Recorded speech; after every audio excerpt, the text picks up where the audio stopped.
Well, today I had quite a long day in helping, a person with their fear. So I guess today it's really on my mind, and so today fear is really on my mind, and I want to make sure that anyone that's listening to this video knows without a shadow of a doubt. Fear is real. No, it's not all in your head. So fear is actually a physiological, involuntary response. You have no control over it. If you want to lessen the fear, you need to work on regulating and balancing your nervous system. We hear that a lot, but there's no quick fixes.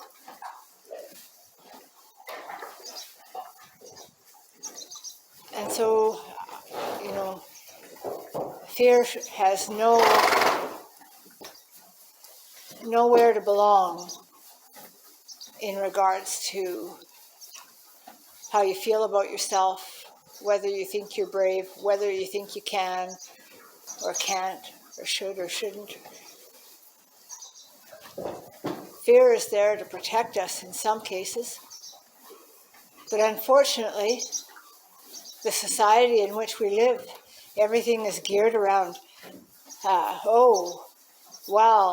gee whiz, I'm worried about how my hair is. I'm worried about my shirt. I'm worried whether I look good. I'm worried whether somebody's going to like me.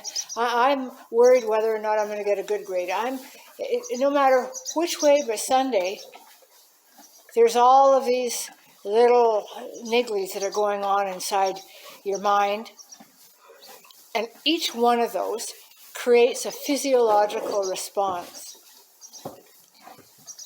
And that in itself should not be taken lightly, because when I'm scanning someone, all I need to think about is, gee, I should have done my dishes. And whoa, poof, in a blink of an eye, they've added 15 years to their biological age. So that thought created that much constriction inside their body that poof, there we are. We've just added 15 years to their life. And so I could talk about this topic for a long, long time because it's near and dear to me, because when I had all of my fear things that I had to find my way to work my way through, there was nowhere to get help. And, I was the girl with the stiff upper lip, mind over matter. I'll teach this, I'll show this. Well, it showed me. And so I had to come up with a mythology that worked so that I could keep fear in my rearview mirror, so that I have a life and I have a way to enjoy myself. And I'm not constantly worried about the what ifs. And so, the last 2 years have been really, really hard on a lot of people. It generated a lot of fear. It generated a lot of concern. It generated a lot of trouble trying to figure out what tribe you're going to belong to. And, for a lot of people, it's hitting home right about now. Their ability to deal with very much is sinking in the toilet. And so, I want you to know that you're perfect just the way you are. And everything external is just out there, and you have to understand that society always judges that. But your value and your worth is what's in here, and no one can take that from you. It's yours. And so if I had one wish that I could just wave my wand, would be that everyone does what it needs to be done, steps up to the plate, and helps themselves, works through this so they can get back into the driver's seat of life. Because it's no fun having some involuntary response running your life and making you feel like a hunk of shit.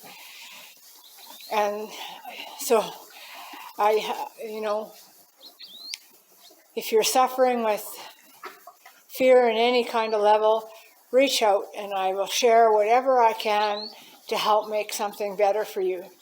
Because life is meant to be lived to the fullest. And please know that you're worth it. Well, my last post was about, fear and how it wreaks havoc on us. And, well, anyhow, I got asked, well, why can't you just wish it away? Well, I wished you could wish it away, but you can't, because you can't use your conscious mind to undo a physiological response in your body that's totally ran by the subconscious, and it's an innate response. And so in a nutshell, that's why you can't use your mind to undo it. You can use your mind to give you strategies or ways to rationalize whether or not what you're experiencing is real. But again, your subconscious mind has no way of determining real or imagined. And so if you think about that, that's why when you're watching a movie, you jump or you get all freaked out or you're scared or you're sitting there and you're holding your breath, your heart's racing, all of these things are going on. Your conscious mind knows this is fake, but your subconscious mind does not, and therefore you're having that physiological response. To continue on, so the other question that I got asked after the video that I posted about fear was, why does belly breathing make a difference? When you fully extend your belly to breathe, that is, in essence, moving and massaging and expanding your diaphragm. And that movement, when your whole rib cage moves in and moves out and all of your ribs expand and contract, that movement also frees up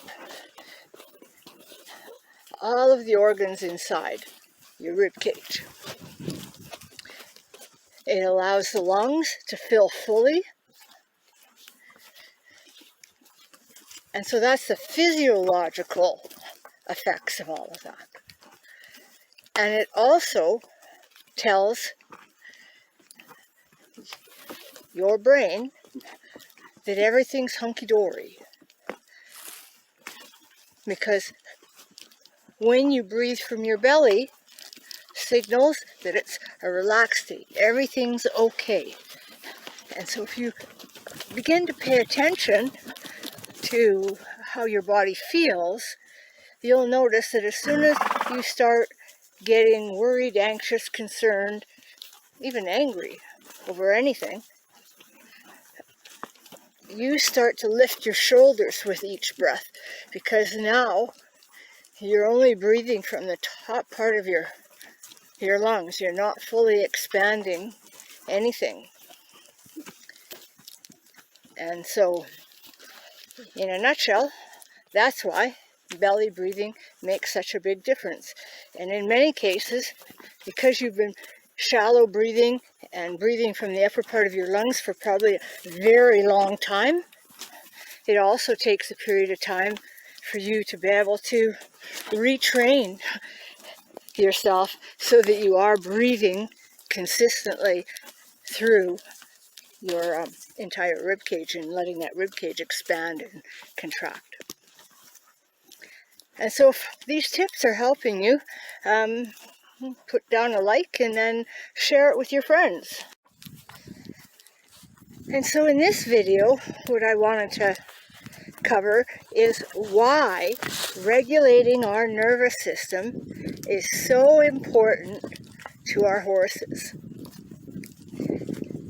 So our horses are all mirrors and they are so sensitive to energy, and that's how they read their environment. So when we have fear issues, worry issues, concern issues, anger issues, any kind of anything that's going to cause some sort of restriction going on inside our body, a change in our breath, a change in how everything flows throughout our body, we lack congruency. And of course, that's another whole nother clip. But anyhow, the horses pick up on this, and it makes them, in many cases, regulate their nervous system to yours, and then makes them fearful, nervous, anxious, uncomfortable, all of those same things. And that means you're having your stuff, they're having their stuff, and in many ways it's like adding gasoline to the fire. So the horse's behavior gets worse, your behavior gets worse, and everything just goes to hell in a handbasket in a really big hurry. And so that's why it's so important for you to regulate your nervous system. Okay, and so the last question that I got asked off of that video about fear had to do with, why is this so important to me? Well, so a little bit about my story. So I chugged along through life. I, of course, never gave any of this any consideration. And then I got my first brain injury in 1998, and then, of course, when you can't walk or talk for 2 years, when you're finally able to really do very much, you're terrified that this is going to happen again. Now, I had no idea that fear of worry about something happening again would be the start of, the end. I had no idea, none. And so by the time I was diagnosed with PTSD, I pretty much had no life. Yeah, I was scared to go anywhere because I never knew when one of those episodes would take place.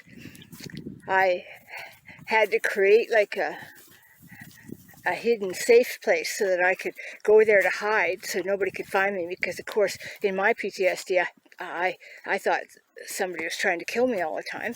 And so then that brought out the whole other side where, well, I'm ready to kill back because I'm not going down. So then you don't trust yourself because you know what that feels like, and you know that you're capable of doing this. And so then that adds a whole nother dimension. Well, the day that I got told that, oh yes, there's nothing we can do to help with this. Well, you can take these drugs, of course, but this is just your life now. And I remember thinking, well, fuck, this is no life. Like, what do you mean this is my life now? Like, might as well be over. This is... So, as with everything in my life, it seems like it has to really be a big thing before I sit up and take notice or pay attention to it or whatever. So, I guess the universe was saying. So I went home and I thought, I don't want a life like this, so I have two choices, and end my life, or figure out how to fix it.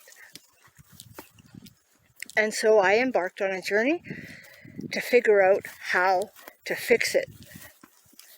And as I learned more things, and I was able to put them into practice, and I could see the improvements, then I started to get a deep hatred and resentment for the medical profession, because they were quite willing to leave me where I was at. Nothing they could do. And I discovered quite the contrary. And so in this journey, as with most everything in my life, when I find something that works, that little scientisty part of me wants to ensure that I can validate it. So that means I have to get other people to do the same thing so that I can ensure that it works for them too, because that's part of the validation. I want to make sure that it's just not a fluke. And so that whole journey, and up and down and through all those rabbit holes and everything else, is very near and dear to me, because bit by bit I got my life back. Bit by bit I began to learn about all of the processes that are all correlated and how it's all like a big domino effect. And so yes, it explained so many things for me. So many things. It explained why my lymphatics didn't work right. It explains why I had trouble with my liver. It explains why I have trouble with my digestive system. It just explained absolutely everything, and none of which was ever even inkled at by a medical professional. So, yeah. And so anyhow, that's why it's near and dear to me, and that's why I share it, and that's why it's such a big part of my Partner Up program, because we all deserve to be able to live the life that we were meant to live and not have to worry that something's going to embarrass us or take over or do anything so that makes us shield ourselves away from all of the beautiful people and events that we could be hanging out with otherwise. And so, yeah, so that's the scoops for me. And if it meant something to you and you can resonate with this, a like and a share will really help me out a lot. So thank you, and I hope you're having a wonderful day.